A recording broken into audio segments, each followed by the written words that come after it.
So the emotional scale that we are talking about goes all the way from despair or depression, all the way up to what you would call ecstasy or passion. And of course, there are many words that you can use to describe the emotions or the states of being along the way. But we would like to point out to you here that all of those different stopping points, you might have emotional set points depending upon different subjects or different relationships. You might feel hopeful about dollars and you might feel in despair about relationships, or you might feel worried about your body while you feel hopeful or appreciative of money. In other words, different subjects you feel different ways about. So you have different emotional or vibrational set points because you've practiced different thoughts.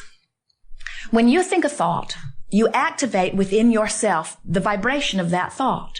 And if you approach that thought often enough, then that often activated vibration becomes so familiar in your vibration that it becomes a dominant activated vibration. Once something is a dominant vibration within you, you call it a belief. And we would like to point out to you that a belief is just a thought you keep thinking. That's all a belief is. You can believe things that serve you and you can believe things that don't serve you, but until you are aware of your own guidance system, you might be giving a lot of attention to things just because someone says to you, well, it's true, you should give your attention to it. And we say, knowing what we know about law of attraction and knowing what we know about why things manifest in your lives, knowing what we know about why things are true to you, that the only reason that something is true is because you've given it your attention and you've activated in your vibration and you've done it often enough that you created a vibrational alignment with it, and then law of attraction matched that vibration with the reality. So when you say, Abraham, I have to give my attention to this unwanted thing because it's true, we say, think about what you're saying. You're saying somebody out there, for whatever reason, gave their attention to this thing they did not want, and did it often enough, they activated it in their vibration long enough that they manifested it, and because they've done that, you should too. And we say to you, we would be a little more picky than that if we were standing in your physical shoes. We would be particular about what we give our attention to. Because what you give your attention to is what you activate in your vibration, and what you activate in your vibration becomes your point of attraction, and what is your point of attraction eventually becomes manifestation. Now, we talk to you about this not just because we're wanting you to rein in the manifestations that please you and head off the manifestations that don't please you. Manifestation is a big part of this physical life experience. But we say this to you also because we want you to be aware of how you are feeling moment by moment, because right now, while you're feeling, is your life. In other words, it's all about right now. It's not about later when the manifestation's coming. It's right now while you're thinking about the manifestation coming or not coming. In other words, now is now. Think about the power of now. It's all right now. Isn't it right now? Here we are. We are in Texas. In New York, it is an hour later. In California, it is 2 hours earlier, but it's still now. On the other side of the world, it's not even daylight, but it's still now. In the non-physical realm, we don't even have clocks or calendars, but it is still now, you see. It's now. Now is where the juncture between you and you meet. Now, right now. And how you feel now matters. When we talk about now, we're not saying only think about what's right now. This room is rather limited. We're not encouraging you to only think about podium, rug, microphone, Jerry. In other words, we're not asking you to only think about what's in your now surroundings. We're saying to you that in your now, whether you think about the past or whether you think about the present or whether you think about the future, as you're doing it now, you are activating a vibration which jives with who you really are or doesn't, which allows your alignment with your source or doesn't. And so when you begin to care about the way you feel, then you begin to tend to that connection between you and you. And that is everything. That is everything, because that is your lifeline. Better stated, that is your life. That's who you are, you see. So, when you make a decision that nothing's more important than that you feel good, now you are on the track. Now you're back in control of your own life experience, because you can tell by the way you feel what your vibrational countenance is. Joseph Campbell, one of your magnificent physically focused teachers, said to you, in the best words that we have ever heard articulated from your physical human tongue, follow your bliss. And we say, if you would take that encouragement and you would work to follow your bliss, you would fulfill your reason for being, you would live happily ever after, you would connect with your source energy, you would be valuable to everyone who knows you, you would thrive in all manner. But then we have to say to you that if you are in despair and some bright-eyed, bushy-tailed, fluffy student of Abraham or a student of well-being says to you, follow your bliss, you can't even get a whiff of bliss from depression or despair. The vibrational frequencies are so different. All they do is irritate you, don't they? They say, you create your own reality, and you think that can't be true or you'd be gone. I really don't need you here harassing me about how I should feel, because how I feel is how I feel. And what we're wanting to say to you is, yes, that's right. How you feel is how you feel. But you have more control over how you feel than you realize if you care about how you feel. If it really matters to you that you feel good, then you will make short work of anything that feels bad by reaching for better and better and better and better and better feeling thoughts. And so today, we will be doing quite a bit of moving up the emotional scale. We also want to point out to you at the outset something that very few of you have made the conscious awareness part of your day-to-day experience, and we really want you to do this. We want you to feel that in this emotional scale, where there is despair and where there is rage and where there is fear and where there is anger and where there is frustration and where there is overwhelmment and where there is hopefulness and where there is doubtfulness and where there is wanting to believe and where there is believing and where there is knowing and where there is appreciation and where there is love. On this emotional scale, all the way from that joyous love vibration all the way to that suffocating vibration of despair or depression. This emotional scale is about your perception of freedom and nothing else. Because up here in the joy range, there is perceived empowerment.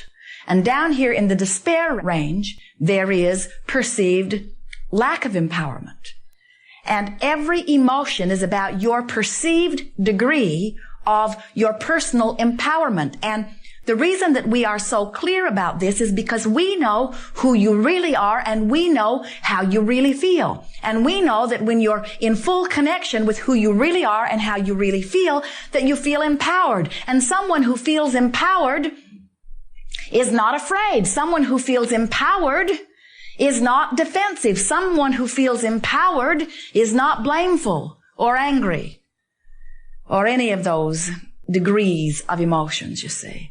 So it's all right if you are any of those things. We just want you to understand that something's happened in your experience that has caused you to perceive a lack of freedom. And we want you to return to your knowledge here today that it can only be a perceived lack of freedom, because there is no such thing as a lack of freedom, because no one can get inside of you and vibrate you. No one can cause you to offer your vibration. No one else can offer your point of attraction. Only you can.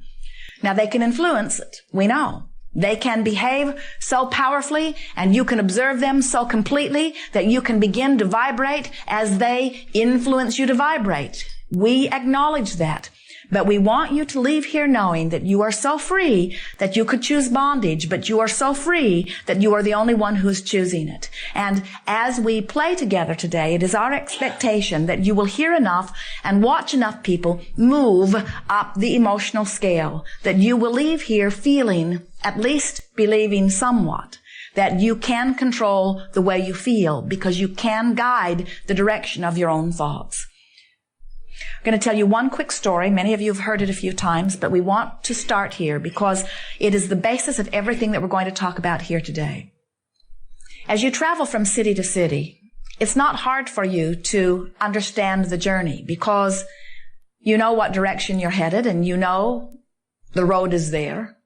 As Jerry and Esther travel from Phoenix to San Diego, they know it's 400 miles and they just head west. And with reasonable speed, they will get there reasonably soon. So they don't fret when they're in Yuma at the halfway mark. and get so disoriented that they turn around and go back to Phoenix. They don't get lost.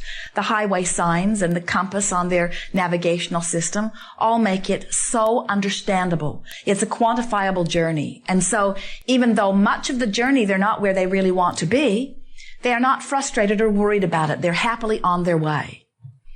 But there are many journeys that you take, like the journey from not enough money to plenty of money, or from being sick in your body to wanting to be well in your body, that are not nearly so quantifiable. And we see often that while you are well along your way to your journey, you stop midway and take score, and because the manifestation isn't what you think you need, you sort of freak out, lose your connection, and often turn around and head in the opposite direction of what you're looking for. So we want you to discover here today a tool that helps you tell which direction you're headed. When you're paying attention to the way you feel, you can feel so surely when you're headed in the right direction. Now, why is the journey between not enough money and plenty of money, or no relationship to the perfect relationship, or a terrible relationship to an improved relationship, or a sick body to a really good feeling body, why are those journeys so not understandable? Well, it's because you're trying to listen to so many different approaches and so many different opinions about which way you should go. But there's another reason. More than 99% of every creation is complete on an energetic level before you begin to see any evidence. So if you have understanding of what you're doing during that 99.99% time of working, if you understand what you're doing, then you can spend all of that time headed toward the manifestation that will be there. Does that make sense? Think about it. Jerry and Esther are headed from Phoenix. They're on their way to San Diego. They get in Yuma. They don't want to be in Yuma. They get out and they freak out. They get out and it's hot. It's in the desert. There's no place to eat in Yuma. No place they want to eat in Yuma. They worry about it. They bicker about it. They fight about it. They get all disoriented and they get back in their car and they head across the desert in the wrong direction. Now, it's ridiculous, we know, when you think about that kind of a journey, but is it conceivable that they could just spend the rest of their time Phoenix, Yuma, Phoenix, Yuma, Phoenix, Yuma, Phoenix, Yuma, Phoenix, Yuma, Phoenix, Yuma, till finally they say, oh, well, we'll just stay in Phoenix. Never mind. At least there's someplace to eat in Phoenix. And yet that's what you do all the time, because you do not realize that there are two journeys that are running concurrent. There's this action journey, which is the manifestational stuff, and then there is this emotional journey, which is the way you feel stuff. And if you could really get it, that your work is to tend to the emotional journey. Your work is to find a way of feeling good now, even though the manifestation hasn't come. We were visiting with a woman recently who had very unpleasant, painful, arthritic hips. Her hips hurt when she walks. Her hips hurt when she gets in the car. Her hips hurt when she sits. Her hips hurt. And we said to her, you know, your hips can hurt and you can feel hopeful. Or your hips can hurt and you can feel discouraged. And the difference in feeling hopeful and feeling discouraged makes the difference about how long your hips will hurt. So you could have not nearly enough money and feel fear or despair. Or you could have not nearly enough money and feel hopeful. And the difference between despair and hopeful speaks the difference between how long you're not going to have nearly enough money. Are you getting this? In other words, you have been so action-oriented and so interested in taking score and so interested in telling it like it is and speaking the facts that you have not been even aware of the emotional guidance which is telling you about your emotional journey. And when you make the decision that you're going to start tending to your emotional journey, it is our promise to you that not only will you close the gap between where you are and where you want to be on every subject that is important to you, but you'll start enjoying the journey no matter where you are. You'll start realizing that where you are is just fine. Well, we think you heard that clearly. We've never said it more clearly. So as we are moving forward here today, We'll be talking to you about the two concurrent journeys that are running alongside of each other.